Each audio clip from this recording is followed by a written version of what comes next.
Friends, we are back with another conversation. And as you can tell on my board, let's talk gender roles. The title of today's conversation, should he be paying all the bills? All right. Should he pay the bills? Let's talk gender roles. If you are on, let us know that you are watching. Let us know that you are on. And let us know where you are watching from. Waiting for the friends to get on. Hey. Make sure you share. Let us know that you're on. Hello. Welcome to Reflectionz, a conversation with friends. All right, let's go ahead and add on the friends. So tonight, again, we are talking gender roles. So yesterday, we were supposed to go on live, but we postponed till today because we wanted everyone to be in on this conversation. All right. Hey, Monica. Hello. How are you? Pretty good. How are you? Good. It's Sunday. We usually come meet on Saturdays, but today is Sunday, a different day. It is. I'm more relaxed on Sunday. I'm very mellowed out, ready for the week. All right. Lafayette. Hey. How's it going? Good. Ooh, we got Alexis on. Hey. Hey. All right. Hey, Villard. What it is, what it ain't. How are you? I'm doing well. How are you? Good. All right, y'all. So today is Sunday. Obviously, so this is not the normal day we get on live. But we wanted everybody in on this conversation. As you can tell from my board, we are talking gender roles. Now, in the society, in the century that we live in, this can be kind of a controversial topic because everybody has their certain ideas or their certain beliefs when it comes to gender roles and feminism. So I wanted to bring forth this conversation with our own backgrounds, our own understanding, and whether or not we follow suit or we follow along the lines of gender roles and if we apply that in our own lives. So before we even get into the conversation, y'all know I like to ask definitions. So I guess give me your definition of gender roles. Yes. I mean, I'll start because I'm probably going to be the most generic. But when I hear gender roles, I think of it from a generalized perspective, not very ritualistic or this is your job, this is your position. So I just think that women have a gender role of just being nurturers, caretakers, and men are more so the providers and the protectors. So that's just my generalized idea of gender roles. Okay. I'd say gender roles are expectations or duties that we expect from men and women. Mm-hmm. You on mute. Okay. For me, gender roles, I would say is I don't want to say job description of a gender, but it's more so I don't even know. I don't know the right words to say. How about that? I don't know the right words to say, but I would say a job. I don't even want to say job description because that does not even make sense. I don't know. I have the words, but I don't know how to put it in words. So, yeah. Or actually, let me just say this: the role of a gender, pretty much. Basically the part that they play in, based on their gender. That's the best way I can put it. Okay. What happened to Samantha? I'm not sure. We having some technical difficulties, y'all. We'll be back after this commercial break. Do you guys feel like we should have to abide by gender roles? I'll ask that question. I do not. I think that people, well, to an extent, I think that men are by nature providers. And I would say that generally women have some nurturing quality or they're able to make the house feel like a home. But no, I don't feel like it's set in stone. So if I can cook and you make more money than me and I get off at 3 p.m. and you working in the night, I can cook and have the house clean. That's not something that's going to hurt me too much, take my manhood, So I definitely think that there are exceptions to every rule. That is true. I would say it does matter in some cases, okay? Because, for instance, I see a lot of men feminize intercession in the church. They think intercession or a prayer group is a woman thing, and that preaching is a man thing. You know what I'm saying? Like we feminize and we womanize something that God has called everybody to do. So what I would say is concerning the roles of a gender, of course, God made each and every person unique in their own way, but he also made the male and the female, two different ways. And he was very intentional in how he did that. You know what I'm saying? The man, of course, like Lafayette said, he is the provider. The man is the protector, and he is the leader of the home when we regard that with marriage. The woman, she is the nurturer, and she is the multiplier, right? When you give a woman a seed, what she does, she gives you babies. When you give a woman $200, what they do, they give you groceries. So a woman is able to multiply a seed. You know what I'm saying? So I believe a woman carries the power of multiplication, and when she does her part, you know what I'm saying, things go well, because of course she can't give seed. Only men can. So when it comes to gender roles, it does matter to an extent the way God created it. But then yet again, we don't want to feminize washing dishes or cleaning the house, because we both can do that. You know what I'm saying? So, yeah. Can I just say, as a woman, that is very refreshing to hear from a male's perspective, because like you said, in general terms, we do have our roles, we do have our responsibilities. And if we do that in conjunction, both men and women, then we can actually come together and have that partnership that God intended. But a lot of times, a lot of people expect for us to look one certain way, and they get challenged. I know Sam was going to ask a question about like your masculinity or femininity. Is that challenged by the opposite sex when they're operating in their role? And I just feel like that shouldn't be the case, because if you're both bringing to the table what you're supposed to mesh. And I feel like as women, sometimes we're frowned upon if we're making more than our spouse. But we got to realize that things are different. Times have changed. And I feel like women, we have the same ambitions in a sense, like, let me go get this money. Not necessarily like I'm all independent, I can do it by myself, I don't need a man. But at the same time, just having the mind frame of, I want to be able to make money too. Like, I don't want to have to stay in this role of, plateauing at a certain point just because I don't want to make more than my spouse or my husband. And I think that's when it comes down to the conversation of like bill payers. And I know we're going to get into that too, so I'm going to kind of step back now. But I just think that we should be coming in conjunction, and it shouldn't be like, oh, well, she's doing this and she's doing that and she's out of place, she's out of line. I think we should just be coming together in our own roles. Yeah, I do believe in helping each other out in our roles, because of course, God sent a woman to be a helper. You know what I'm saying? But that doesn't excuse the man for not being a helper too.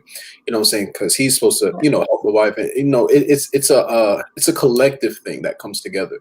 You know what I'm saying? So say for instance, if we just womanize certain functions that are just normal for every human being to do, like washing dishes, sweeping the floor, doing laundry, they're going to be doing everything all around the house, and we're just supposed to just sit there and be like, well, I work today, I'm the work, I'm a provider, so I did my job, now you got to do your job. No, like, split it. Like, me in our household, I clean the bathrooms and she'll clean all the rest of the stuff because she don't like touching bathrooms, so I'll clean the bathrooms. You know what I'm saying? I do the laundry, I'll fold, she can do laundry, she folds. She cooks more than me because, me, I don't really know how to cook, but, I can cook up a good hamburger, cheeseburger, a good eggs, pancakes and all that good. I can cook. Okay. You just got to follow the directions on YouTube. That's it. But yeah, so, it's all about helping each other, and, yeah.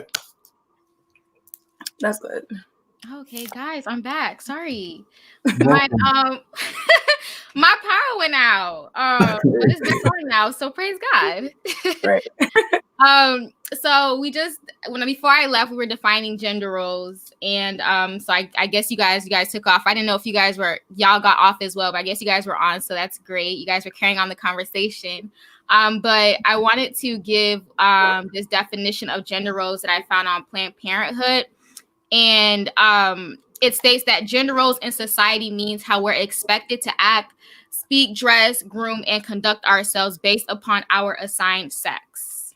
And that's basically what was defined when you guys gave your definition. So basically, it's this societal norm that is specific to gender. And I heard Villard saying that, in his household that he's married, and they, share the responsibilities, right? So I guess in your household, it's not more so, this is your duty, this is your responsibility as a woman, but there's like a shared value there, right? That's what you're saying. So do we believe in gender roles? Yes. When it comes to the role of a gender, it's more so the job that each sex holds. Because we know there's certain things a man can do that a woman can't do, and a woman can do that men can do. You know what I'm saying?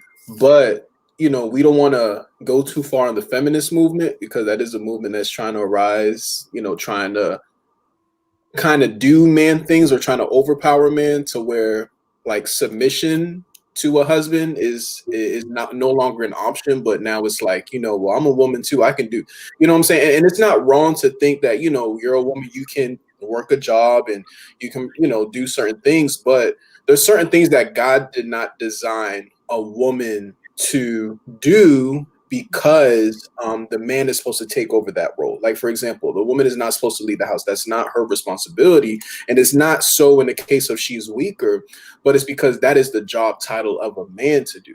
You know what I'm saying? There's different anointings that each sex has. And we are to fulfill that role. You know what I'm saying? So I know, we're going to talk more deeper into that. But I know that, my wife can't leave the home because she was not given that grace to do. You know what I'm saying? And I can't allow myself to follow my wife's leading, because that's not the order that God has intended for marriage. He intended a specific order, and that does not mean that she doesn't hear from God. She hears from God, everything like that. But it just means that God has a certain order. And if we are to move in the blessings of God and move in God's way and do things God's way, we're going to have to follow his order. Yeah. I would say I believe in them, but not as strictly. I grew up seeing my dad do my sister's hair, and my mom worked 13-hour shifts. My dad was a great man, but my mom was the breadwinner. So in a way, she is the provider, but she respected him enough to still make the decisions that need to be made, whatever. So that's how I see it. Like, I feel like this, like if I were married and my wife told me, hey, we need to do this. If I trust the anointing on my wife's life and I know she hears from God, we're doing it. Like, it's not me. You get what I'm saying? Like, that's just how I see it. Like, I believe that we all have functions, but I do think there are exceptions. And I do think there are times when maybe I'm not right and she is, or vice versa. And to me, since we're one anyway, I trust you. It's no big deal. If I married you, I trust you to that extent. Yeah. Mm-hmm. I think that to a certain extent, yes, we should be following our gender roles. But at the same time, I say on the other side of that, a lot of women, when they see their man or their spouse or their husband not performing up to his fullest capabilities or expectations, they feel the necessity to now overstep and make up for what he's lacking. And I don't think that's what God intended. I think that God intended us for more so to be that supporter, to be that person that's going to help him get in a position of where he's supposed to be to lead our family. If I see that my husband is struggling financially, it's not my job to just say, okay, well, I'm taking over everything, don't worry about it, I got this, and demean your spouse. It's a time now to say, what can we do? What job applications can we fill out? Like, what can we do together to make sure that you're in a space that you need to be in to fulfill the duties that God has called for you to do? And that does not mean that I'm not working. It doesn't mean that I'm not, still doing these duties as well. But I think that it's important that we don't take men out of their role just because they're not performing to their fullest capability. And also, I think that it's important that when you're dating, you're also holding your men to that same expectation. Because if not, now you're lowering your expectation based off of what you don't see. But if you continue to just say, well, it's because I don't see it, because I don't see any men producing what my expectations are, I'm going to lower my standard. Now you will never be able to reach what you originally expected. So I think that it's more so our jobs to be that nurturer, to be that supporter. And I think God meant that not to make us smaller or lesser than who we are, but to push us in the direction of really uplifting our household. I mean, that's really what we're for. We're there to undergird. We're there to really make sure that everything is flowing while our husband is the head of the household. Right. So the question was, do we believe in gender roles? And I'm kind of like where all of you guys, what you guys said, that's kind of how, like, whether or not I believe it or not, I do believe that there are certain assignments that are assigned to our certain gender. But when we talk about like society and the expectations that are put on us as a woman and a man, I feel like it can be I don't know, like kind of like problematic, because then when we have when we have males who are doing things like, I don't know, doing hair like Lafayette's dad, you know what I mean? Like sometimes they see this person as, okay, well, that's a woman's duty, but I'm a man doing it. So then I feel like sometimes like the opposite sex feels like they're the other side, because it's just like, if you're saying this is a woman's job, but I find pleasure in doing it, does that say I'm a woman? So I see that it kind of can be problematic when we have like certain expectations on just a certain gender. But I do believe that there are certain assignments that are specifically for the husband, for the wife, for the man, for the woman. Like Villar was speaking, like, you know, the man being the head of the household, the husband being the head of the household. So certain assignments, I believe that, you know, it is what it is. Like, that's what it is. But when it comes to like the dressing and certain things like style, I feel like it can be like kind of blurred lines and people don't understand that, and it can be kind of problematic. And I feel like that's why too, it's like it can be controversial, especially what Monica was saying, like where, you know, maybe the expectations are not being met. And so as a woman, we tend to like overcompensate for the lack thereof. And now we're taking on these roles that men should be doing, you know? So it's just like, and then I can't even like blame them, because if the father or the husband is absent, like, you know, or they're a single parent, like they kind of have to, you know, kind of make up for that. So it's just like, ugh. But yeah, that so I do believe that there are gender roles. I do believe in gender roles to a certain extent, I guess. Yeah. So in relationships, I have like in relationships, we tend to hear or expect men to be the one to ask a woman out and to pay the bill. And so how do we feel about that? Do we feel like that is acceptable, or the expectation is just too much for that? Like, should that be expected? Yeah. I think if you're being asked out, then yeah, if you got invited out, so that's assuming that you're taken care of, because otherwise, why did you get invited out? Okay. There's just certain things that a gentleman just does. You know what I'm saying? Like, for example, pumping a woman's gas. You know what I'm saying? That's just something that you should do. You know, that's not something that I was taught in my household, but I know that's something that my wife was brought up in her household, where her dad pumped her gas all the time. So because I didn't know that, you know, we talked about and everything. I'm like, okay, that's fine. You know what I'm saying? Because certain things all you have to do is just discuss about it. You know what I'm saying? So that, as a gentleman, that's just normal to do. So when it comes to like asking out a woman out and then having to pay for the first meal, that's just normal to do. Like, I believe the man should always, you know, pay for the first date, because why? We're here to pursue. You know what I'm saying? You're not pursuing me. I'm pursuing you. If I'm pursuing you, I'm going to want to pay for the meal. You know what I'm saying? I'm going to want to ask you out first. The woman should not be the one to ask the man out first. You know, that's not, it's just certain things. It's unspoken of, but it's just, when you think about it, it's just not normal. You know what I'm saying? It's just not, it just doesn't feel right for a woman to pay for the first meal and take the man out and pursue the man and ask the man out and ask the man if you want to get married and all this other stuff. You know, all of that is way too far. So that's where I stand with that. I agree. A while back, I would probably say, we could go. I think I even said it a few weeks ago. We can go Dutch. But then I thought about it after that. I said, wait a minute, what are we going Dutch for? Like, a man that findeth a wife findeth a good thing. So if you are dating me, if you are courting me, that everything about it needs to be intentional. I don't want to be going into a relationship with you or just even talking to you or allowing you into my space or my circle if you don't even think it's fit for you to pay for my meal. That shows already the expectation that you have for what we're going into, if it's anything at all. And I think that first date says a lot about where it could head.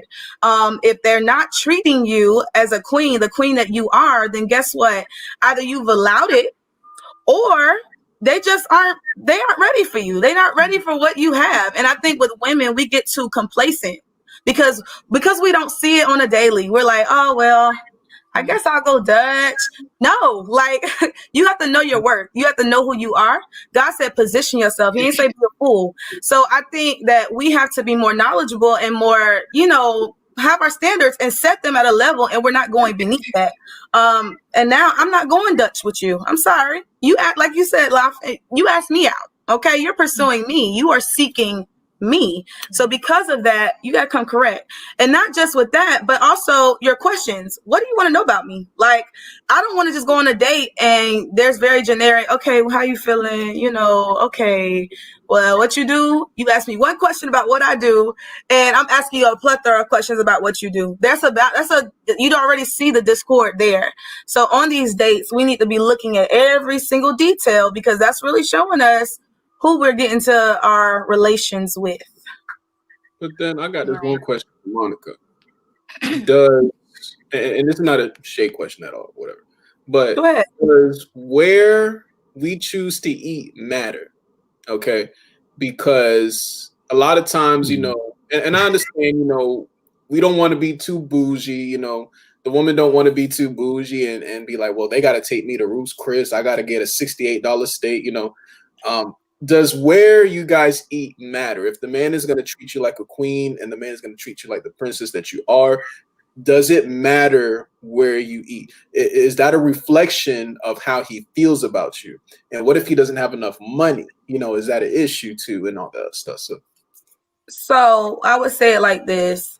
There are certain places, I'm going to say no, but at the same time, there's certain places out of respect and out of you shouldn't just take me. Don't take me to McDonald's. Don't take me to, just don't. Now, if you do it's like I said, it's all about intentionality. If you don't have a lot of money, let's go outside and pick. Like, it doesn't have to be a whole facade, but at the same time, I want to see your effort. Mm-hmm. So, if you take me to McDonald's, man, first of all, I don't eat it. But secondly, like, you better set that thing up so nice. I mean, have tablecloths on the table, okay, a red carpet walking in, something like you got to make up for what we're doing here. I mean, we could go to Olive Garden and have the best conversation, most intentional conversation, open the door for me, like talked about life goals, dreams. I don't mind that. But when you come at me half stepping across the board, that's where the problem comes into play. Yeah. Jesus Christ. That's a lot. No, I don't feel like no, it's not a lot. No, I'm saying because it's like, some men they do that, like Burger King or McDonald's on the first date, whatever like that. And I feel like it's wrong because I feel like where you eat at is a reflection of how you feel about the person. Like if you like that person so much and love that person so much, you're gonna want to do above and beyond, even though if it's not Ruth Chris or a fancy restaurant, but like it's just the thought that counts. Like, going out on the, putting a picnic on the grass, getting some flowers, having a nice note for her, I'm saying? Just doing something sweet, because some women, they don't like all the glamorous stuff. They just want to see, can you put the details in it? You know what I'm saying? Yes. Effort. Yeah. Yeah. I agree. I believe it's all about intentionality, and I feel like you have to sell me on the experience. So I guess I can answer just like Monica, was just like, no, you don't got to take me to no Ruth Chris, but at the same time, I feel like it needs to be an experience. So going back to the intentionality where Lavia's laughing, going back to the intentionality where it's just like, I'm not saying you gotta spend, how much money, but it's just like, were you intentional? Did you plan this thing out? Did you do your research about this restaurant? Did you do research about this setting? Did you do your research about what it is that I like or dislike? Because maybe you might take me somewhere, a steakhouse, and I'm a vegetarian. Like, you know what I mean? So did you go the lengths to like, okay, like, where is suitable to take this girl? You know what I mean? And that says a lot. Like, and the experience again from did you open the door for me? Like, all of this plays a role. Like, and even if you were to take me to some McDonald's, like, I don't eat that. I mean, maybe I grab some fries. But if you were being like, you picked me up, you opened the door, like you sold me on the experience, and maybe you didn't have like the knowledge to know, like, okay, this is not somewhere you probably take someone on your first date. Like, if you could sell me like there, maybe I'm like, all right, we're not staying here. We're gonna go somewhere else. But if it was like trash from the get-go, it's just like, yeah, bye. Like, no. No. Yeah. Okay. You gotta be over that. No, I'm saying you gotta be over. If you're gonna go to McDonald's or Burger King or Wendy's or Checkers, you gotta be over the top. I mean, pull up in a limo or something. Listen, you better have rented out that whole restaurant or something type of stuff. Like, the people better come dressed in uniform if you try to take them out. Period. I mean, listen. Oh man. Okay, we have a question. Hey.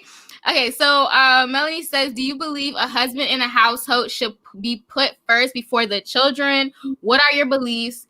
There has been many arguments. People put children before their spouse, but the spouse is the head of the household. I think we talked about this before, Lafayette, but conversation. But go ahead. What'd you say? I think so, yeah, because if your marriage isn't happy, then the kids aren't going to be cared for properly. So that doesn't mean that if the kids have an emergency and your husband don't have food at home, that's different. But prioritizing, like, he should know that you are his number one after God. Like, it should be clear. And that's something that comes from discussion and stuff. Like, a man will let you know how he wants to be respected or regarded, Yeah. Yeah, there was, you're going to go? No, I agree. Okay. Yeah, because for me, like, food isn't a thing. I don't care if you cook. I can get something to eat, but I want the house to be clean, or I don't like to do laundry. So, small things like that. It's different for each person. Yeah, it was that was like a viral question that was going around. I think it was like 2 years ago. And they were asking, like, if you made food, who's eating first, who plate is getting fixed first? Is it the husband or the children? And I remember, like, the husband was just like, I'm supposed to get fed first, I'm the husband, and that was like a viral question. So Lafayette says yes. I think that's different though. Yeah, that's playing too much into it. That's something else. Like, I don't care. It's not the fact that you cooked is enough for me. I can fix my own plate. Now, if you want to find and do that for me, great. But the kids are also a very large responsibility. So if they got to be satisfied and quieted down and get full so that we can have our time, then get them out the way. Like, I think that's playing too much into it, because I think from this sense, the way God intended it to be, your husband should be taken care of. He is first. He's just vice versa. So that way, when it comes down to your kids, you're both equally able to give what you're supposed to give to your children. Because let's say we have a child, but yet they come before you. Now your needs aren't being met. So now I'm basically a single, it's just the order. It goes back to what Villard was saying. Like, you and your spouse have to be in conjunction before you can produce or, give your energy to anything else, or else it's not going to function the way that it's supposed to. And then your kids will be respecting mama, but then got an issue with daddy, or just all kinds of confusion starts to happen. So just being on the same accord and making sure all needs are met. Right. So when I think about when it comes into like order, and when it's talking about like children and husband, I don't know if you guys like know about that little the pyramid where it's just like God, right? The umbrella where it goes God, the spouse, the marriage, the children, ministry, your church, family, stuff like that. I definitely believe that there's order, and if you do things out of order, you're not going to get the blessings. The blessing not going to flow how it should be, like how Vlar was talking about earlier. And so, like Monica was saying, like when you start putting your kids, and people do that a lot, and they don't realize that they start putting their kids first. Oh, these are my kids. I birthed them, or whatever the case is. And now you're having problems within your marriage. And now your kids might start to resent, like you were saying, resent the other, the spouse, or resent the father, or whatever the case is. And it's just like, now you have this disorder in your family just because you didn't follow the line. You didn't follow the correct order. And I feel like there's a protocol that should be met. So I guess that answered our beliefs. And then, right. Okay. So we all agree. Husband should be first. Okay. Mm-hmm. All right. It's 6:30. So, all right. So I think it was Lafayette or Villard that mentioned, like, if I'm as a man going to ask the woman out, then I should expect to pay because I asked you out. But what if the woman asks you out? Should now she be liable to pay for the date? I feel like at that point we're friends because no way. I don't know how I would feel about a woman asking me out. Like, I'd be like, what? Like, like we're friends, and I clearly don't see you in that way. So if you want to pay for it, then I guess. But I probably won't even go. Okay. Villard.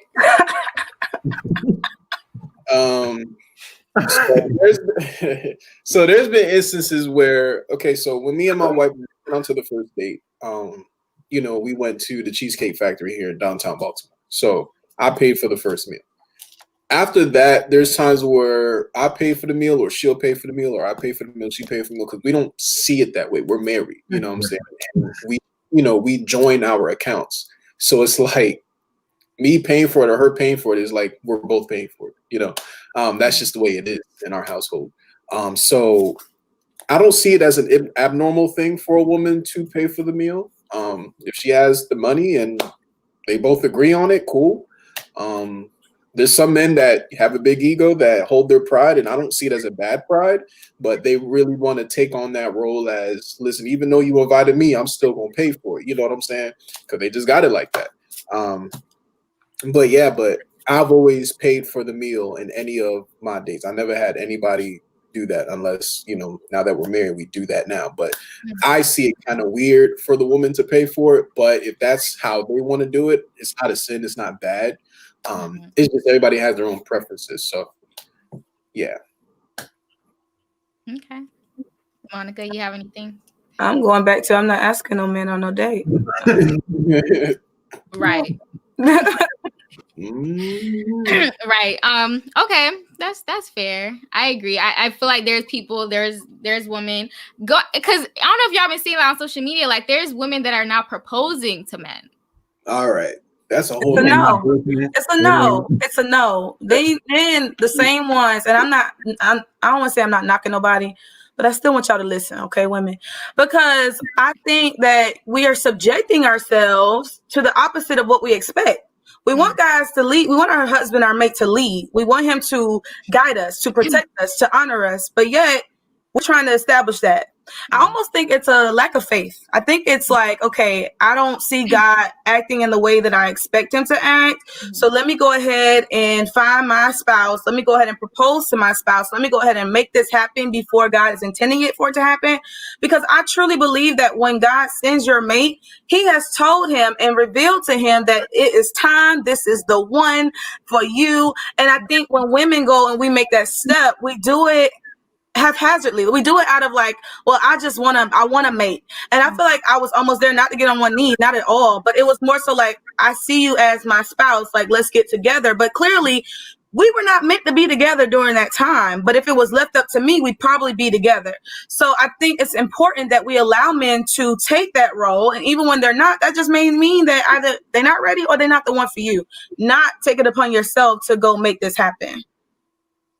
Right. Yeah, that's very true. Because in the Bible, there was no woman in the Bible that pursued a man.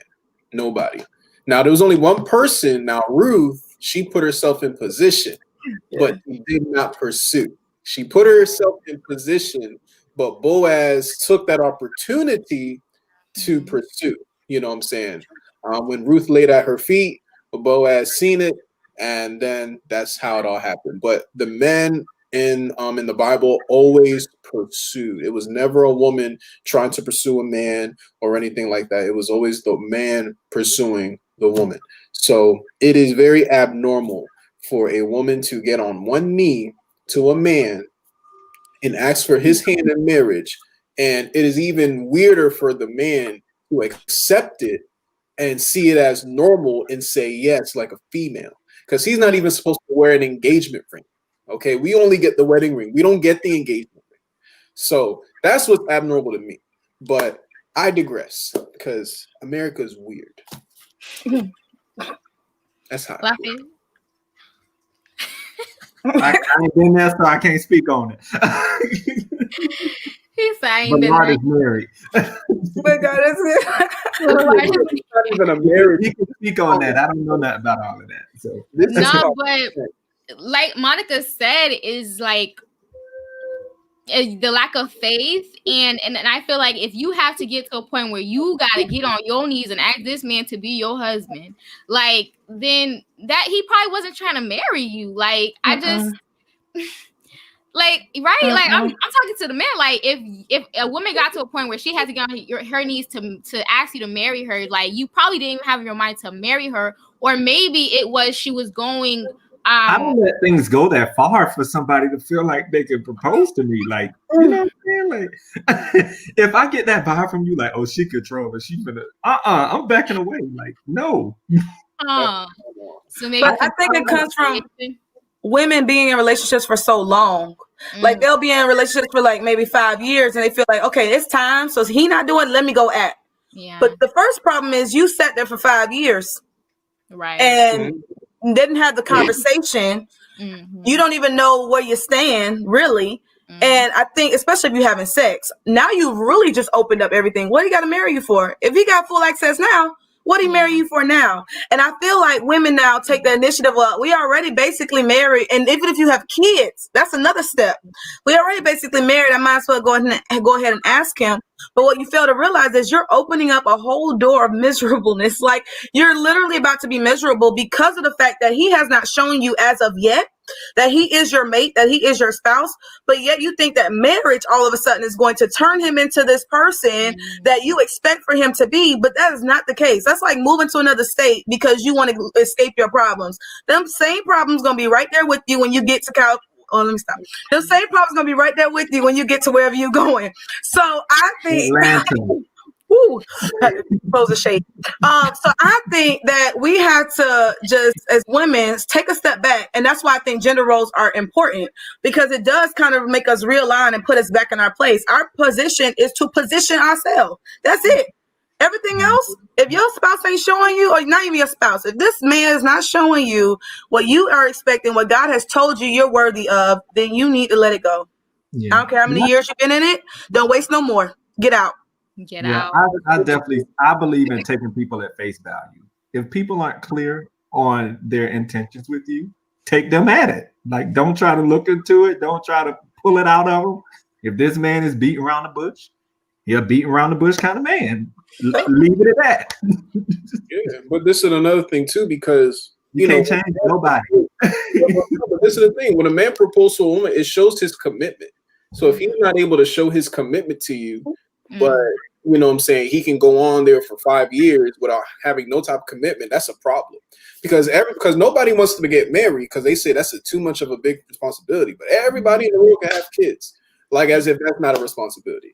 You know what I'm saying? So I believe that every man, this should, marriage and all this other stuff should be talked about in dating, to know, like, listen, where are we going from here on out? Because, a man should not be waiting a year to propose. And I know that might tickle that might piss everybody off. You say what? It doesn't take that long. A man should not propose in a year. Should or shouldn't? Shouldn't. Like, he should, like, it should not take a year for him to propose. It shouldn't, because it doesn't take that long to find out if that's the girl that you want to spend your life with. You know what I'm saying? Now, I understand there's stuff with school and things with, education. That's understandable. You know what I'm saying? But when you really love somebody and you really want to spend your life with them, it doesn't take 2 years, 3 years, 4 years, 6 years. You know, we 6 years dating, 4 years engaged, and now we're getting married. You know what I'm saying? It doesn't take that long, you know? So my main thing is that, of course, social media has this thing where you know, they tell you that, okay, you know, in order to get to know somebody, you gotta at least you know, date them for 2 years, get engaged with them for 3, live with them for a couple years, and then marry them.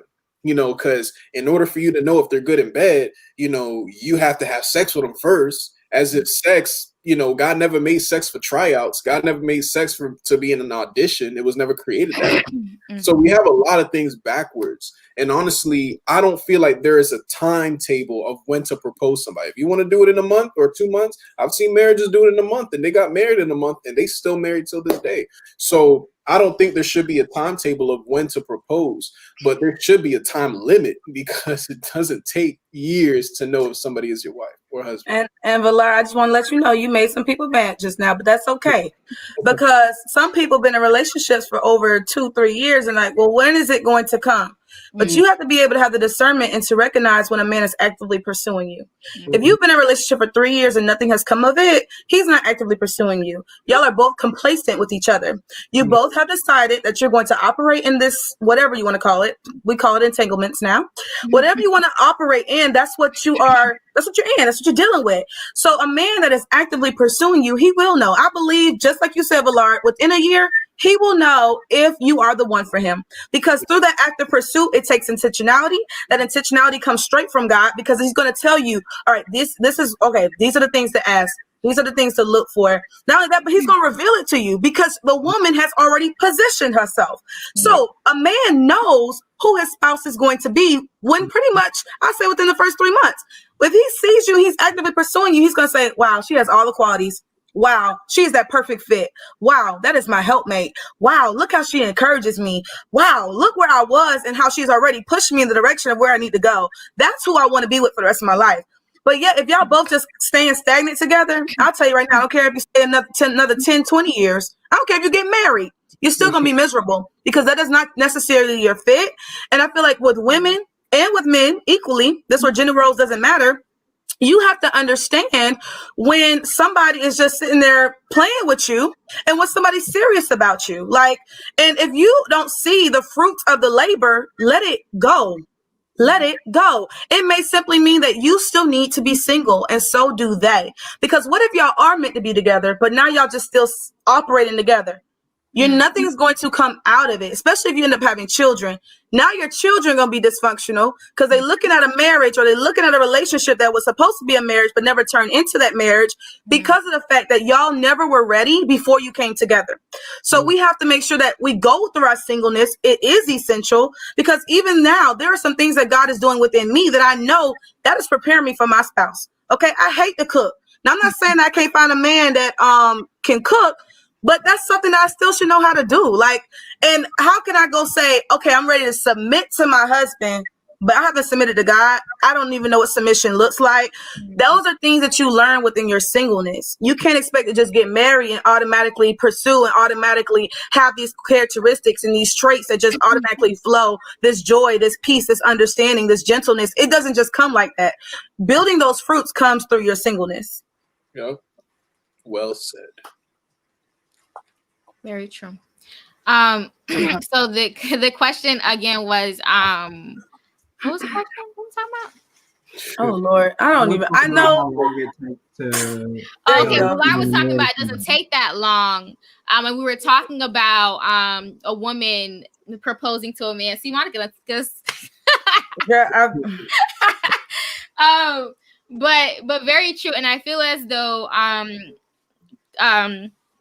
I think to what Monica said, like, if you get to that place, I feel like where a woman is having to propose, or a woman is having to pursue, then you get, and maybe you do get married. Maybe he accepts your proposal and y'all are married. Then I feel like you still now have this weight on you where now you still have to lead in that capacity. You know what I mean? Because he was never the one to lead in the first place. He never led to even propose to you. He never led to make that commitment. And now you're in this relationship, in this marriage, won't fulfill it because he never pursued you in the first place. He never led you in the first place. He never even proposed to you in the first place. So So really, he might have just said yes to shut you up. So here's your marriage, but I was never really committed to you.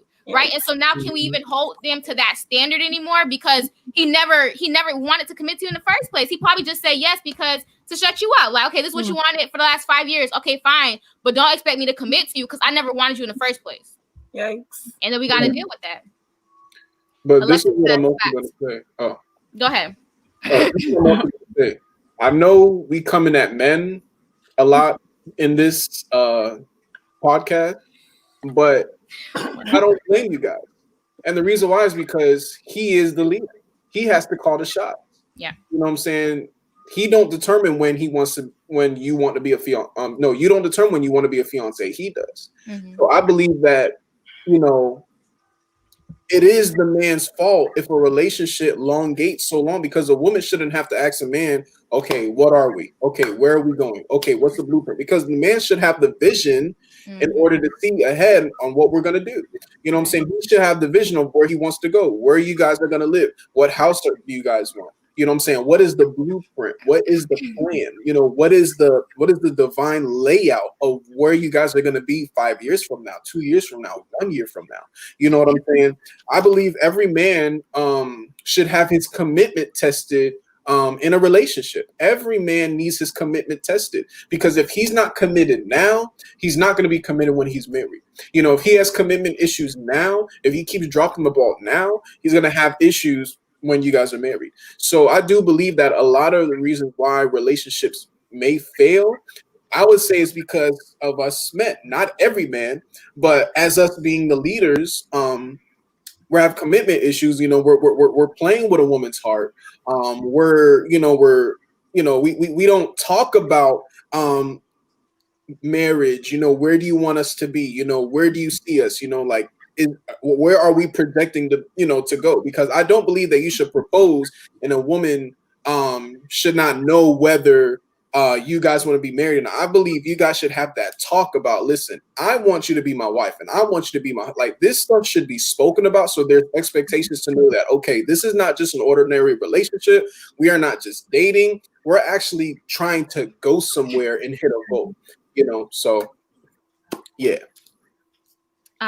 That's good. That's a good point too. And I think take you that you took the responsibility for the men. But I also think too, as a woman, and even because I don't want to point my finger at them too, because I can understand where, I feel like growing up, or the responsibility on a girl to a woman is, they teach us how to be a wife, how to be a woman. And so we have this, and now we're just like, all right, cool. Like we've been being taught all this time how to be a wife. We went through these conferences, we sat at these, these seminars or whatever the case is, and now we have it. But the man is not wanting to commit. Okay, I know what to do. I've been preparing for this all along, but he's not ready to commit.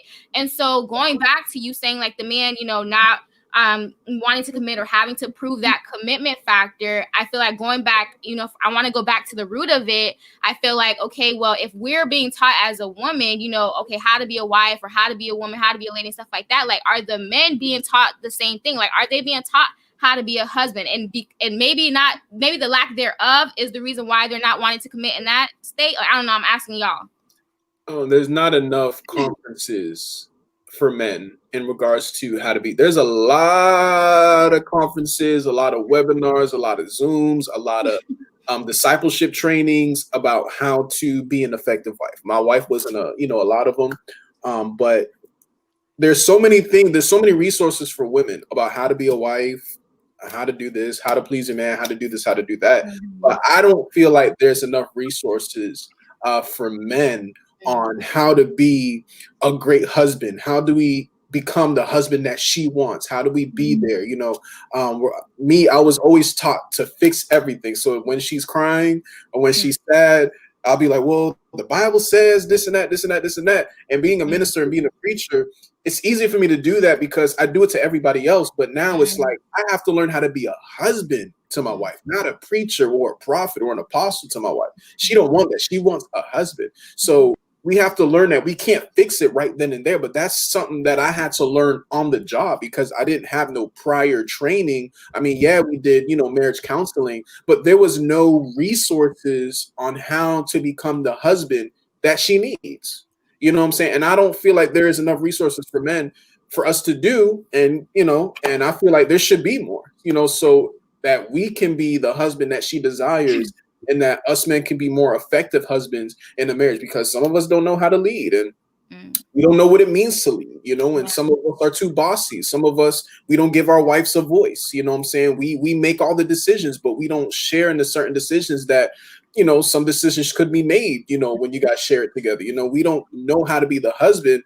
So now it looks like dictatorship, or I'm Hitler and you're the Jew and you got to obey everything, every little thing I say. So I feel like there should be more resources for men so that we can be more effective in our roles as a husband. I'm glad you state that, because I feel like, I always want to look at like the root of it, where it's just like, okay, well, why is it that, you know what I mean? And it's just like, okay, well, maybe because we're so ready as a woman, because this is what we've been taught our whole lives. Okay, you gotta know how to cook, you gotta know how to clean for when you have your husband and all this stuff. And now we've gotten to this age and it's just like, all right, cool, like I'm ready. And it's just like, okay, he's not ready, what's going on? And I could see why a woman would go on her knees like and try to propose to someone, because she, is like, I've been ready my whole life in a sense, and let's do this. And then I had two things. I had a question, but I wanted to go back to what you were saying about how you would like quote scriptures, or you would say these things, but then you realized that there was another need in a sense to be met. And going back to the original, to one of the questions earlier about whether or not we believe in gender roles, and the reason why it says yes and no at the same time, because like technically, like the way society, the expectations that they put on a man versus a woman is, the woman is more emotional. The woman is more on, she more on the emotion side, where the man is just, he provides, he's a protector, he doesn't show his emotions and things like that. And that's why I feel like that can be problematic, because I feel like, like the older couples and stuff, we saw this sense of dictatorship, or this sense of demonizing like emotions in men, or if they started to have emotions, it was like, don't have that, you're a man. And then and I find it to be problematic in marriages, because like you were saying, like if there's, I'm looking for you to share that emotion with me, or I'm looking for that side of you, but you're not showing it because you've been taught as a man that you shouldn't show emotion, that you should just be working, protecting, and this is how you fulfill, that need. But it's like, I don't care for that right now. I'm looking for your emotions. That's why I find it to be problematic. So like, how was that a problem for you, or you just was just like, okay, I see this is where I need to share my emotions, or what? How was that process like for you? That was a huge problem for me. I'm talking about, I cry probably like one time a year. I do not cry. I've never seen my father cry, because a lot of men being a husband, or men in general, it a lot of times it plays a part in the household. It plays a part with the parents on how they treated you. I was raised by good parents, but I never really cried like that. You know what I'm saying? And showing emotion was kind of hard, because I would try to. I'd be like, I am showing emotion. This is how I am. I don't know how to show emotion, or I don't know how to be vulnerable. And it can even leak into your relationship with God. So it was an issue, but that's something that I had to learn, like I said, on the job training. So, when she got into the little moods and everything, I wouldn't bring up the Bible. I wouldn't bring up scripture. And it's not saying that the Bible is not effective or it doesn't work, but we don't want to just give them scripture and then just be like, well, just here it is, recite it, believe it, and you'll be fine. No, women want to be heard, they want to be listened to, they want to be understood, because the Bible says, husband, dwells with your wife with understanding, so that your prayers will not be hindered. You know what I'm saying? So it shows that, if we don't dwell with our wives with understanding, or if we treat our wives with disrespect, God is going to hinder our prayers. Our prayers will not even get answered. And that's how serious God takes that. You know what I'm saying? So I had to learn to listen, to allow her to vent. Like today, she vented to me and everything, and I had to sit there, hold her hand, and allow her to vent, and allow myself to understand how she's feeling, not try to fix it. But sometimes a woman just wants to vent and be heard, They don't want you to fix it. They don't want you to try to be Mr. Bob the Builder.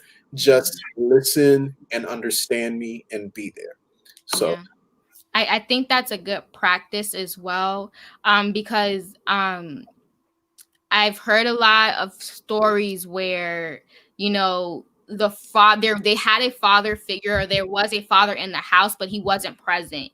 And the reason for that was because, my own personal whatever, but I've heard of like people resenting like their fathers, or resenting their that father, because they weren't there for like their school activities, they weren't there for the games, but they were there in the house, meaning that what the father knew. And I'm from a Caribbean background, so I'm Haitian, whatever. So like Haitian men, what they know is that they need to protect, they need to provide. So getting like 2 jobs to make sure that you have food, the bills are being paid, you got food on the table. That's what they're seeking to do, because that's what they've been taught as a man. That's what a man should do, right? And so I've heard of like, the children resenting their father because, they didn't come to my piano lesson, or they didn't come to my games, or whatever the case is, because they had an expectation for their father, but their father thought they're meeting the expectation of just providing for them. So you saying, you realizing even with your wife that, you may need to hear her, you may need to understand her and things like that. I feel like that's practice for you for when you have your kids. It's not just a matter of, okay, I need to work to make sure they have their school clothes, they can go on their field trips, but understanding that they may need me to, sit with them and do their homework. They may need me to go to their school and see what is that they're doing at their school and activities like that. And so that's why too, like sometimes I have a issue with the expectations that society puts on a man and a woman, because there are things that is not always going to be met following their guidelines, Yeah. That makes sense. And then you had something? Oh, no, everything you said was very true. God is a very involving father, and we can't just stick to leading, protecting, and providing, but we also have to be involved in our children's lives. You know what I'm saying? Because although we think, because of course I'm Haitian, we both Haitian. Sakwa said no, we lit. You know what I'm saying? But I understand what you're saying. Haitian men, they just feel as if like this is what I need to do because this is what they did in Haiti. You know what I'm saying? But they don't understand that you need to be involved. Like, ask me how my grades were. You know what I'm saying? Do you even know what grade I'm in? Do you even know what school I'm going to? You know what I'm saying? All of that plays a part, so being involved as a father plays a huge part in a child's development in their life. And I debate, who's teaching you guys that, who is truly that role model, because, what you're saying is grand. It's great. That's the expectation. But in real life, that's not what we see. As a teacher, I probably have 2 men that show up for their kids. And that's just because that's kind of like the societal norm. Like, men don't show up to PTA. They don't show up to hear their children's grades. So how do we change that trajectory? Because, a lot of times men are stuck in their ways because they have been conditioned to be that protector, to be that provider. But what else are we giving men? Like you said, they need more conferences, they need more conversations. But how do we start that? You know what I mean? Like, it was so to the point where I saw my students at, my school, and I'm like, these boys are just being labeled as bad. You know what I mean? Because at this point, with so much going on, even as a male, you have to be able to release your emotions, because there is so much going on in society. And my boys, they didn't have a way to really cope or to deal with it. So I started a whole program, a whole initiative called Progressive Young Men. But at the same time, I'm a woman. So what can I truly give to these boys? So I had to call in men from outside to really mentor these boys. But I think that's something that has to be more of a norm. If not, it's going to continue to be this conditioned thing that will go on from generation to generation, and we won't have those strong male figures.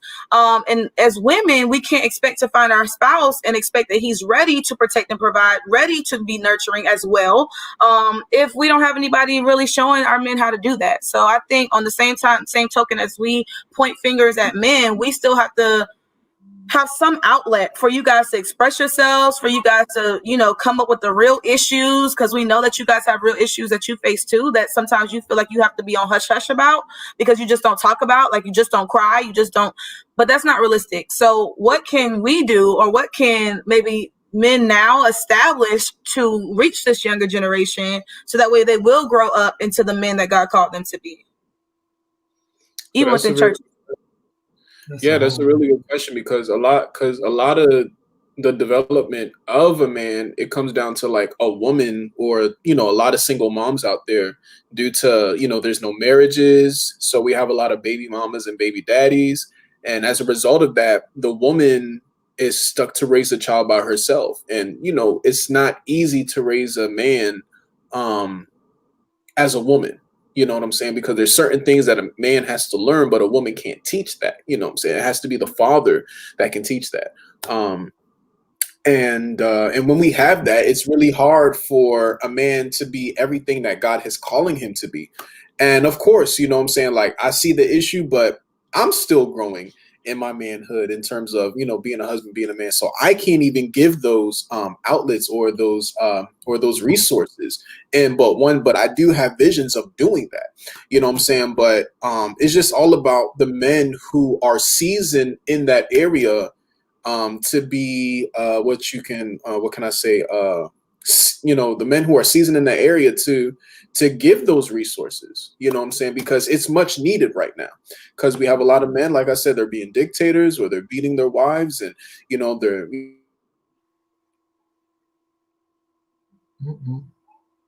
technology is not our friend tonight. But I would say I had something. Go ahead, Bob, please. I'm really curious. Like, I would say that it starts with men being open. Being emotional is not gay. Hugging another man is not gay. Being there for another man is not gay. But what I've seen a lot of times is when I do have those opportunities to go in spaces with other men, it's very closed off. Men don't open up like that. We're not those kind of people. And it was crazy. I'll never forget. I went to it was something at my church with the men, and they had us write down what our worst fear was. And do you know that all of us had the same answer? And I never knew that. I thought I was alone in that thing. And that biggest fear was failure. And it's like, why can't we have discussions about that? Why is it that we're doing everything alone? I think that's the big problem. We're doing things by ourselves. A lot of us, not all. And unlike women, y'all have support systems. That's one thing I love about y'all. Y'all got y'all sisterhoods. Y'all got all of that. Even men, we got our support systems, but it's limited. We're going to talk about a few things, and you can use your imagination for those things. It's going to be. But yeah, I just feel like a lot of men are closed off. Even me and my dad.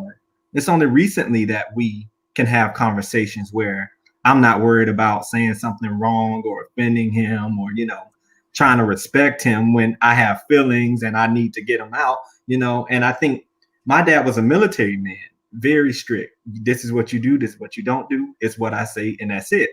So it's like, when you're raised that way, you assume that in your own life when you do grow up. So it's like, okay, if that's the only example I have, I don't have anybody else that I can truly open to and let it out. It's just going to stay inside, and we're just going to keep the same cycles. Yes. And so then we don't know how to be husbands. We're doing it on our own. We don't understand commitment. We didn't see it in our households, or we saw it, but it was broken, or we saw a piece of it, but it never lasted, or in and out, so many situations. And then I think even the breakdown of men in their commitment or wanting to be in a relationship, a lot of men were raised by women. And with that, you have women who raise their sons out of hatred for their baby's father. And now you have hate speeches every day. You have all this stuff, and you created a man that hates himself, and he's trying to live this life. He's trying to figure things out. Again, he don't have a support system that he can open up to and actually get help.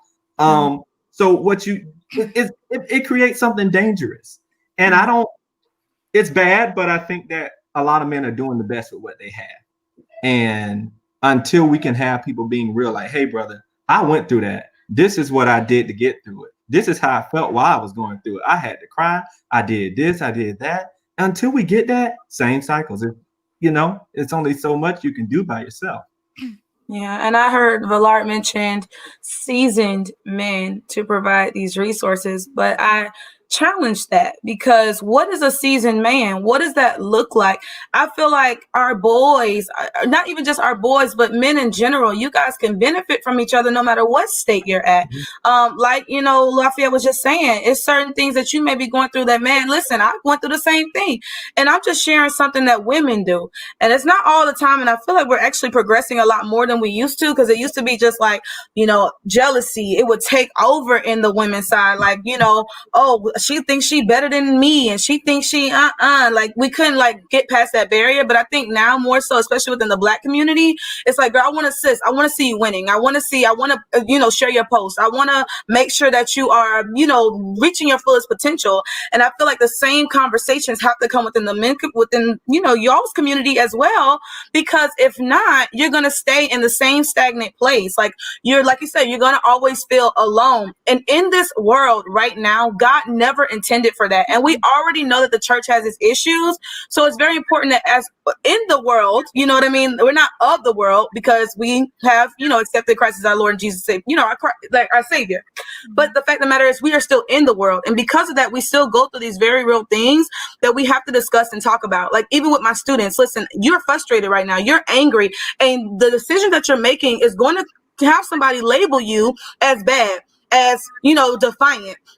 And that's not truly who you are, but we're teaching these boys from a young age not to express themselves. So how do we expect them to grow up and just be vulnerable? It doesn't work like that. So women, I feel like we try to pull it out of you guys, and you guys kind of step back because it's like, wait, that's uncomfortable for me. That's out of my norm. So I think it's something within your, like within the men's culture, where you guys have to be more, you know, open, like even just starting with yourself. You know, I think even starting with this conversation with friends, like everything we're talking about is real stuff that everybody's going through. But imagine if we're not having these conversations. Everybody's going to feel like they're going through these things alone. You know, even rape. That is something that has been happening like across the board for ages, but it's been a hush-hush situation. And now with the Me Too movement, everybody's like, oh, wow, everybody coming out now. No, it's been going on, but we just now feel the confidence to come out and tell people about our story. Yeah. So it's important that we do have these conversations. We do show that vulnerability, and we do show our boys that it's okay to have these emotions. It's okay to express yourself.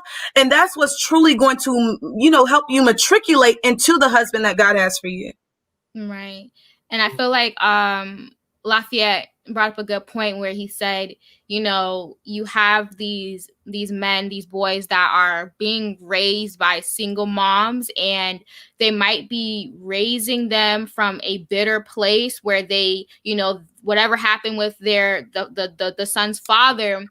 And so now they're raising them in this bitter place, and they're planting these seeds of bitterness in their minds. And here's Lafayette saying, like, now we're growing up to even hate ourselves, where we're like, okay, she's been saying this and this about men all my life. I'm a man, so this must be who I am, right? And so now we're in a situation, or they're in a situation where now, you know, they might be, you know, seeing a woman or pursuing a woman or things like that. But it's just like, well, I can't even give my all self to you because I'm really broken, and, you know, I'm not even good, because if what my mom was saying, the seeds that were planted in me, like, I'm not even good for you first. So they're having all these thoughts and all these battles. And it's so true.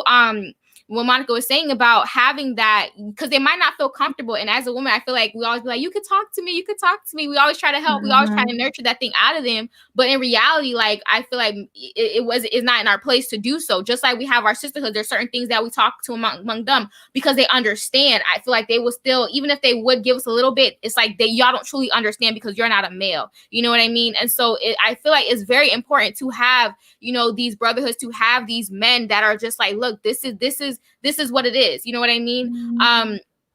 And I know personally, like, and there are mothers that try, like, I know a mother who, she had like 5 kids, and she's like, look, like, you know, the dad's in the house, but I try to, you know, get mentors for them. I try to, you know, get their uncles and stuff like that involved. Like, you know, there are people that are trying because they understand that this is important. So yeah, but I definitely agree, like, especially with these young boys, like, and I feel like, you know, that's the enemy's plan, because I feel like a man, a Black male who knows himself, like, is very powerful. You know what I mean? I feel like he's a force to be reckoned with. And I feel like that's the enemy's like plan to really keep like these Black men down. Like, I'm just being honest. Like, and I feel like it's like, we're talking about cycles and these generational curses, like, it's really a curse on these Black men. And, you know, the more we talk about it, the more we have these conversations, I pray and believe that these chains will be broken. Yes. And yeah, these cycles will be broken for sure. So there's one thing though too before we close, because you did say that there is an attack on men, and that is very true.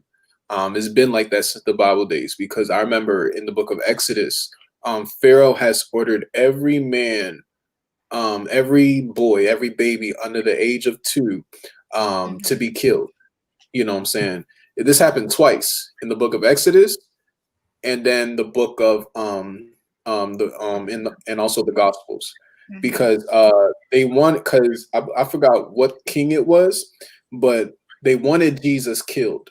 So they commanded every baby in that time to be killed. I think it was Hebrew boy, baby boys under 2 or whatever like that. And I always wondered, why did they never do the girls? Why didn't they command the girls to be killed, but it was the men? You know what I'm saying? It was a young child. You know what I'm saying? So they've been under attack all this time, and even emotionally too, because us men were not taught to be vulnerable. You know what I'm saying? We think being a man is being strong, and we think being strong means hiding our emotions. We think being strong is not expressing ourselves, because we think that's being weak.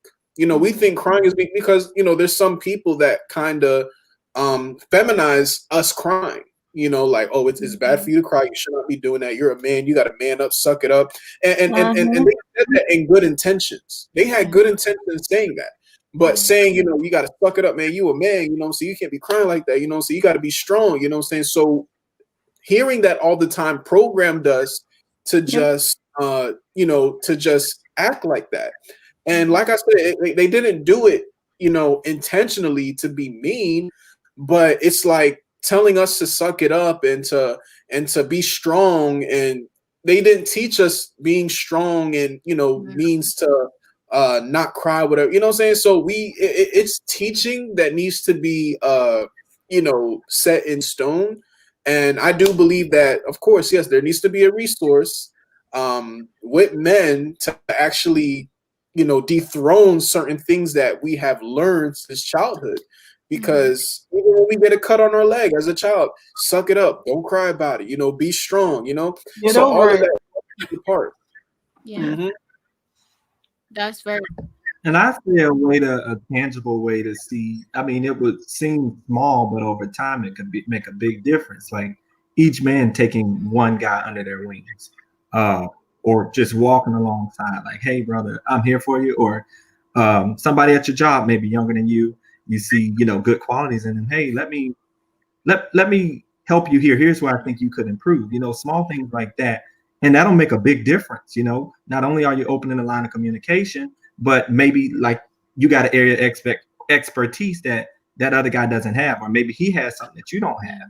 And now you're creating a community, and it may start with 2, but in 10 years, that could be 200,000. You never know. So, taking a personal responsibility in it is a big part of it too. And not just putting it on conferences and churches and meetings and all of that stuff.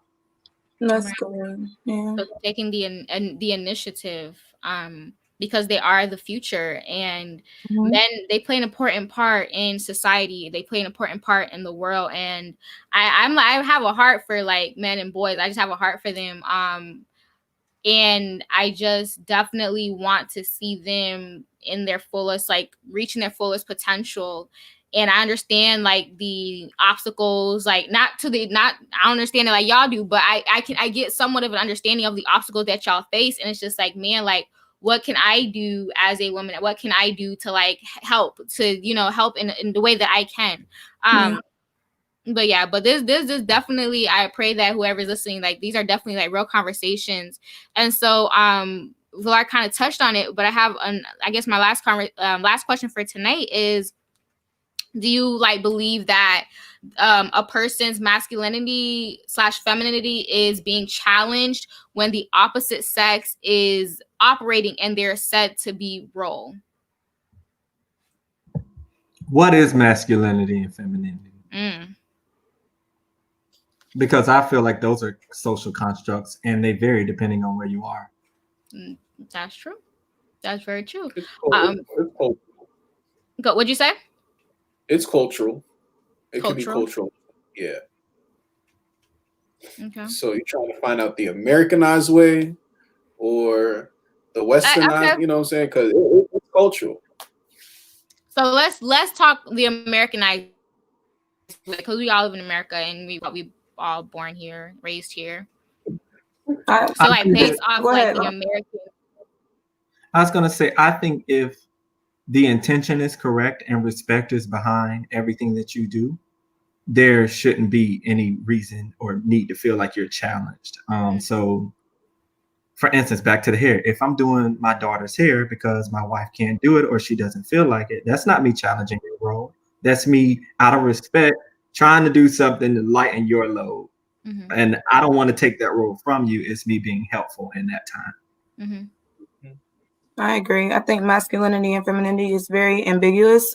And, you know, I think, let's say my husband wants to cook every night. You think I'm mad and challenged? Absolutely not. I'm happy. I'm elated.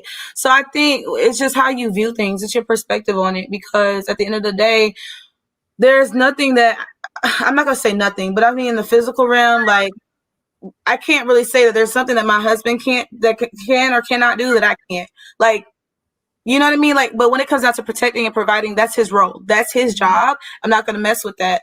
But at the same time, can I still bring money into the household? Yes. And you should not be challenged by what I'm bringing in. Like, we are a unit. We are one. We are a partnership. So it doesn't matter. Even like we were talking about earlier, if my bank account, and it shouldn't even be my bank account, your bank account.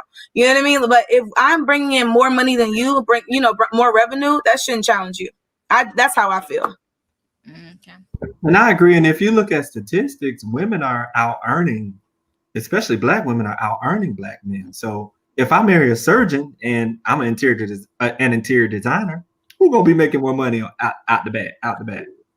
They are. That doesn't mean that I don't work hard. That doesn't mean that I can't take care of the household if something happens. But she's bringing in more money than me, and that's just a career choice. That has nothing to do with gender roles or masculinity, femininity. That has to do with passion and, you know, your drive and your skill set.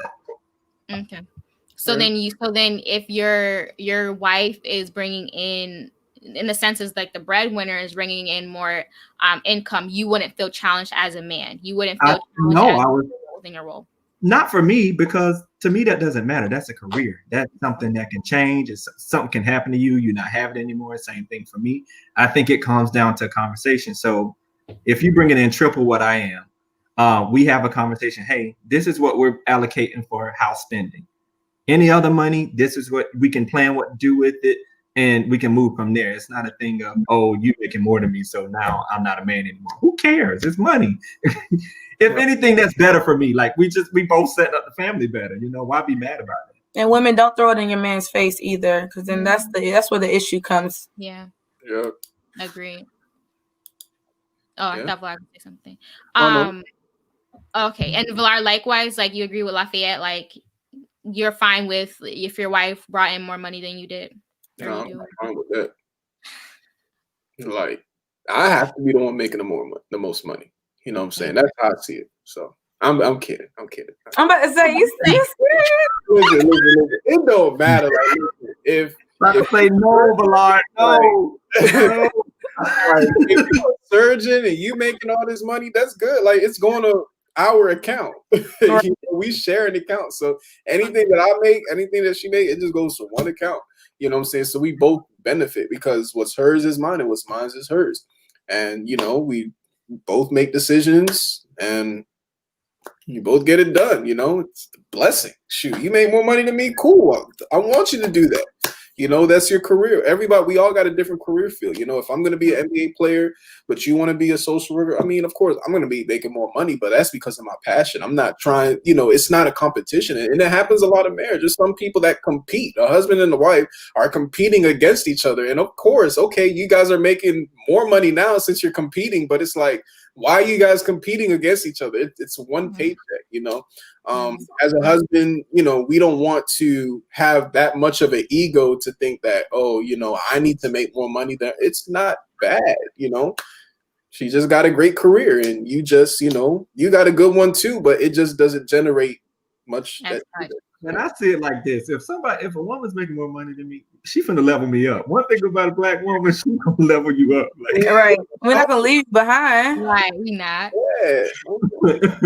That's the point.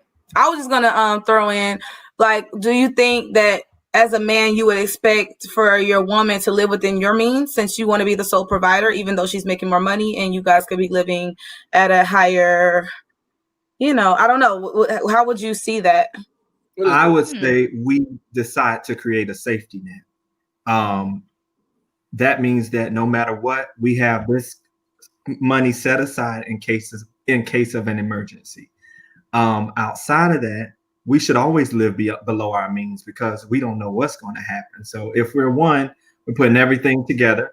It's not my salary, your salary, it's our money. So it's like, I don't know. I think those are discussions. I don't think it should be, oh, we only live on my salary or we don't live on your salary. We create a safety net for both of us, and we live comfortable, but we live smart, and we just prepare for anything that comes. That's good. That's a very good question, Monica. That's really good. Very good. So all right, so I know Villard is married. Villard's been talking about our account, and I have a question. I'll be having questions from married couples. So I'm like, they have separate accounts. They got one account. Like, what's going on? Like, because I'm trying to know how it's going to work. Yeah. What is it? We have a married man. We don't know. Right. We trying to ask you. So I ain't gonna lie. At first, it was very hard to switch over to, because I had my own account. I had Bank of America. She had Chase. You know what I'm saying? So we didn't switch over yet. You know what I'm saying? But it was hard to do that because it's like, dang, you know what I'm saying? Like, even though I had, my own account, we still felt divided in a sense. You know what I'm saying? And it still looked as if like I had my money, she had her money, and there was no plan or anything like that, for savings and how to do it together. So it was kind of hard because, there was some selfishness there, and she don't know that yet. I don't know if she's watching, but there was a little bit. And but I wasn't used to that. I wasn't used to sharing an account. You know what I'm saying? It just didn't feel right to me. But as soon as we did it, it was amazing. You know what I'm saying? I just had to let go of all selfishness. I just had to let go of all pride or whatever and be like, listen, we're going to share one account. Your money, my money is our money. So you spend it as if it's yours. I spend it as if it's mine. And it was great. You know what I'm saying? It was great. Now she still has her own account because as a husband, it's like, we're going to have a joint account, but I'm going to make sure you still have your own account so you can buy your little things, you know what I'm saying?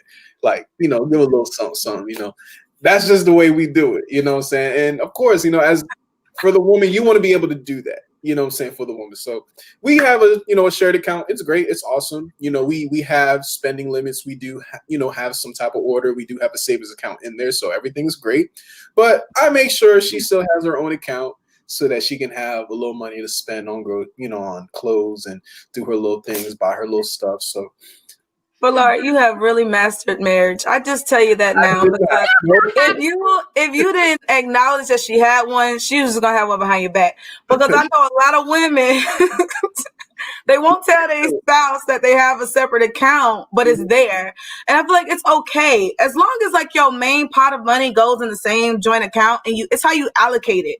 You can't just say, okay, this is just our money, and then this is it, and this is just for, like, you need money for bills, for saving, for tithing, and that just needs to be that discussion. And then from there, maybe out of your paycheck, an automatic $200 to $300 goes into your little account. That's just for you. And my husband, I feel like he can have that too. Listen, I don't want to be that wife saying you can't go out, you can't have fun with your friends. No, I want you to still have your pot too, because I know that our money together, this is for our necessities. This is for, bills, tithes, all that we're discussing. But at my side money, that's my side money. And what I do with my side money, now I'll tell you, but I don't feel like I try to be sneaking like, oh, I just bought me a new hair piece. And I gotta hide it from my husband because I spent $50 on. No, we're not doing that. We're not doing that. I got questions. But then yet again, before you ask that question, now we are in a little dilemma though, because we want to go Christmas shopping, and we talked about, we're like, baby, how are we gonna surprise each other? We have one account. I told her, well, I'm gonna kick you off the account. I'll do the Christmas shopping on mine, and then you can have, your little old personal account. I'll just send the money over there, whatever you need, and stuff like that. Because it's, like I said, it's gonna get kind of tight now. So I'm trying to surprise, and she can't look at Amazon, a whole bunch of Amazons down the, bank statements, because then it's not gonna be a surprise no more. So that's another thing too. But go ahead. See that. Sorry. Jonathan says we have one joint and two separate. Jonathan, hey Jonathan. So I want to know, so is the one joint account for the bills and stuff? Like, how does that work? And then two, like, okay, see, so I've had someone kind of like gave me this illustration, and it's changed my mindset about the whole joint account, two separates and things like that. What she told me was, I was like, yeah, we can have a joint account and, for the bills and all that stuff. And she's just like, so what's the difference between doing that and having a roommate? Like, if you're just paying, you paying your half of your bills or whatever the case is from your check, and they're doing the same, like, what's the difference between that and a roommate? And I was like, that's a good question. Mm-hmm. And so then I started having this idea, like, okay, one joint account. I mean, I feel like it's hard to think about it. Sometimes my heart beats a little bit because I'm like, wow, I'm putting everything through, and we just gonna take it from one account. And then I have questions about, okay, well, what if I'm trying to, buy a gift for them? Like, they're gonna know. Take the money out and just Right. So I was thinking, like, maybe just put the money, buy a gift card or something like that, and then buy what I need to buy, so you won't know exactly where the thing is coming from. I challenge that, because I think that even if you have your two separate accounts, the issue comes if you're trying to privatize it. If it's an open thing and I know how much money in your account, you know how much money is in my account, I don't think that's an issue. Wells Fargo, it should have 3 different accounts for 3 different purposes. So listen, our joint account could be one, my account could be one, and your account could be one.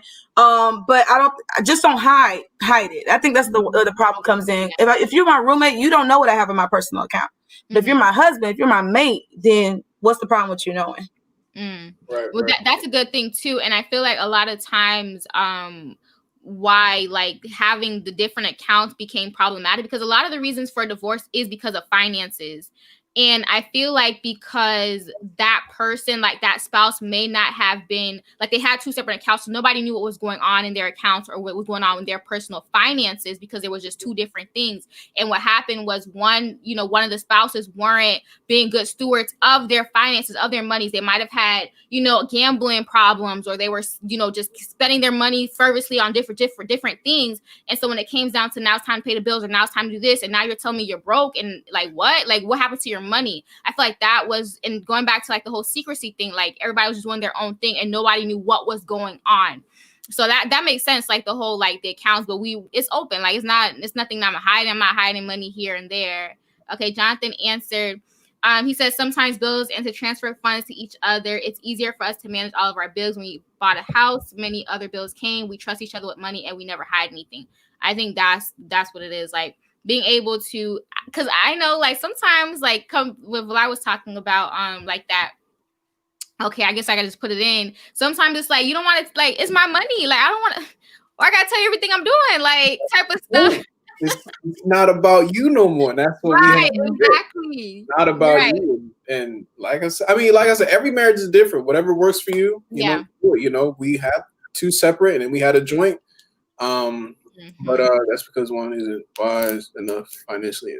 So, Jonathan said that's because one isn't wise enough financially and or being dishonest about it. We have the same mindset, and I think that's good. If you truly believe that, you know, y'all have the same mindset and y'all are good, like y'all are gonna steward it while y'all are talking about it, then yeah, exactly. Every marriage is different. Tara says every couple is different, so something y'all both can agree with.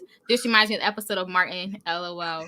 I feel like it's definitely a topic that should be had, and I believe that it should be had before the marriage, because you could be coming in with, I'm going to keep, my money or whatever, because I don't even know how it's going to go down for it. And that person's just like, well, I'm willing to, do one shared account. Why are you, hiding your money? So I feel like that should be talked about before marriage, because if we're not on the same like page on this, like it can be problematic.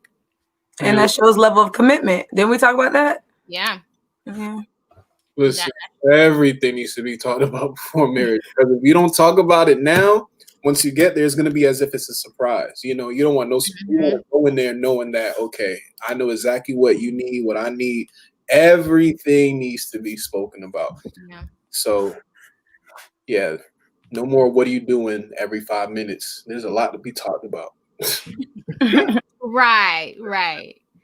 Jonathan says true and commitment compromise. I hate compromise. Yeah, but that's good because somebody could be more so like maybe you're used to spending your money on just like whatever, I just go out every night or I go out whatever, and now you have someone that's a little bit strong minded that has a goal like, all right, we need to save for put our down payment on our house, we got to save up, we got to start putting kids money in our future kids' banks account for their college and stuff like that. And if you have someone that's like that and you're like you're just trying to just ride the wave and just live life out whatever, it can be very problematic because it's just like, well, first of all, this is my money, so talking about it, making sure you're on the same page. Tyra says, I want to know everything. Right. True, Valar, everything on the table beforehand. And that's important. And so that question was coming from, do we feel like that our roles are challenged if the opposite sex is doing your set to be role? Jasmine says facts, can't stand the what you're doing conversations. Right. So Monica answered, I can't recall if Valar and Lafayette, did you guys Lafayette did answer that. He said no, he wouldn't feel like he's challenging the other person's role or his own role is being challenged. Monica answered. Valar, did you answer that? I don't think I did, but no, I wouldn't feel offended or anything like that because like I said, a woman is there to help as a man is there to help. Mm-hmm. So I don't see it as a challenge or anything like that. I just see it as, you giving me a helping hand, and that's great. So. Mm-hmm. And I agree. Because I was thinking about it. I'm just like, we all have like different gifts, and I don't feel like our gifts or the gifts that God gives us is specific to our gender. Like they're not like gender specific gifts. Like if you're gifted in, organization, but secretaries and someone who's deemed like organized is usually like a woman, you know what I mean? Like I'm not gonna challenge that person like, oh, that person's gay because he's a man and he knows how to organize things, like, you know what I mean? And sometimes that does happen. But if you're good at organizing better than me, like you got it, like, Mm-hmm. So I definitely believe that we should give people the room to like exercise their gifts and what they like to do, what they're passionate about. If you like to do hair, like who am I to say like, and there's some good hairstylists out there, people who do makeup, like that are deemed like, women specific roles, but yet there are guys that are excelling in that.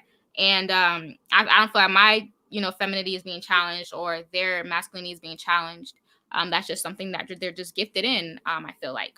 But does anybody have any questions? Jasmine, Tyra says, right, Jazz, we're not doing what you're doing conversations. A lot more to be talked about than what you're doing, right? Mm-hmm. So if you guys have any questions, so this November 8th, today's November 8th, so we met on a Sunday. Our next live is going to be December 5th, which is in 3 weeks. And that'll be the last live for this season. So that'll be the season finale of season 2, a conversation with Friendz. So if you guys don't have any other questions or comments, concerns, we can end off. So we went a little over today just because my power kept getting turned off. So I was like, oh my gosh. So we went a little over, making sure we had the full conversation we needed to have. But y'all are good. I know Jonathan was on. Thank you for coming on. Sam, Tyra says, Sam. Well, sorry. Darius likes the Kingdom Citizen tees. Oh, thank you. Oh, yes, I have the Kingdom Citizen tee on. And like the royal blue. So I try to come out with different colors so y'all can see the different colors that we have. I'm trying to click on it, but my laptop is acting. Okay. So thank you. Tell Darius I said thank you.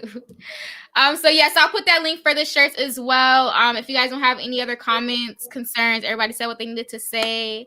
I feel like this conversation was very great, and I feel like it was very needed, and we hit different aspects of it, aspects that I didn't even think that we were gonna get at, but I'm glad we did. I just thank you guys. We have one more show before the season ends, and I definitely appreciate y'all's perspective. I definitely appreciate the wisdom that you all individually have and that you guys bring forward to these conversations to make them meaningful. And of course, thank you, Friendz, for joining. Jasmine, Tyra, Jonathan, Alexis was on.